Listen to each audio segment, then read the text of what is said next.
Պարոն Պապյան, չխանգարելով, ինձ մի քանի հարց է հետաքրքրում։ Մշակութային կառույցները մտնում են այդ ցանկի մեջ, թե ոչ, օրինակ վերցնենք սիմֆոնիկ նվագախումբը կամ մի կոմպոզիտոր, որը որ մի երկու, չգիտեմ ինչ է գրում։ Երկրորդը, դուք որ ասում եք հասույթի, որ պահից սկսված, եթե ինքը գումարը փոխանցում է, հետո տարեվերջին պետք է շահութահարկ տա, ինչ հաշվարկի արդյունքում է դա տեղի ունենալու, եւ երրորդ հարցը կամ երրորդը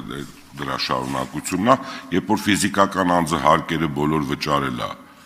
իր վերջնական արդյունքն է, իր աշխատավարձից կամ իր եկամտից է վճարում, այդ դեպքում ինչ է լինում, որտեղ նա արդեն հարկերը վճարած ֆիզիկական անձ է, եկամտահարկը վճարել է, ունի օգուտ, այդ օգուտի հաշվին ուզում է բարեգործություն անել։ Եվ բարեգործական հիմնադրամի ինստիտուցիոնալ իր նշանակությունը ինքը այդ գումարները տարբեր տեղերից գալիս է։ Շնորհակալություն հարցի համար, պարոն Սուքիասյան։ Ուրեմն այսօր հարկային օրենսգրքի 123-րդ հոդվածը կոչվում է այլ նվազեցումներ։ Եվ այդ այլ նվազեցումների մեջ բազմաթիվ կետեր կա, եւ մենք ընդամենը 5-րդ մասում ավելացնում ենք 5-1 նոր կետ, որի մասին ես Տիկին Ստեփանյանի հարցին պատասխանատվություն նշեցի։ Ձեր նշած ձեր հարցի առաջին մասը, արդյոք մշակութային հիմնարկները մտնում են թե ոչ, այս պարագայում ոչ, որովհետև միայն դրված է տարական, հիմնական, միջնակարգ, արհեստագործական, միջին մասնագիտական, բարձրագույն մասնագիտական ծրագրեր իրականացնողները, որոնք լիցենզիա ունեն եւ պետական եւ համայնքային նշանակության կազմակերպությունների մասին է,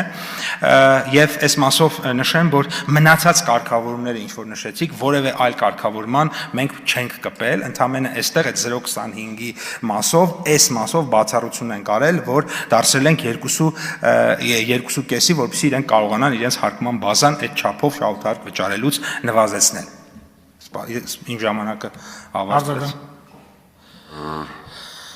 Շարունակեք։ Շատ լավ։ Մնացած մասով կրկնում եմ, որևէ այլ փոփոխություն չունենք, այսինքն հարկային օրենսգրքում ինչ կար,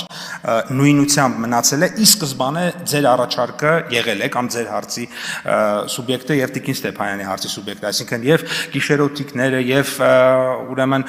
մշակութային հիմնարկները եղել են առաջարկի մեջ, բայց հետագա քննարկումների արդյունքում կոնսենսուս ձևավորվել է այս առաջարկի շուրջ, բայց ես նաեւ հանձնաժողովում էլ նշեցի, այդ հարցը բարձրացավ, ես ասացի, որ ըստ էության սա մի process է, որ եթե գնա տեսնենք, որ իրականում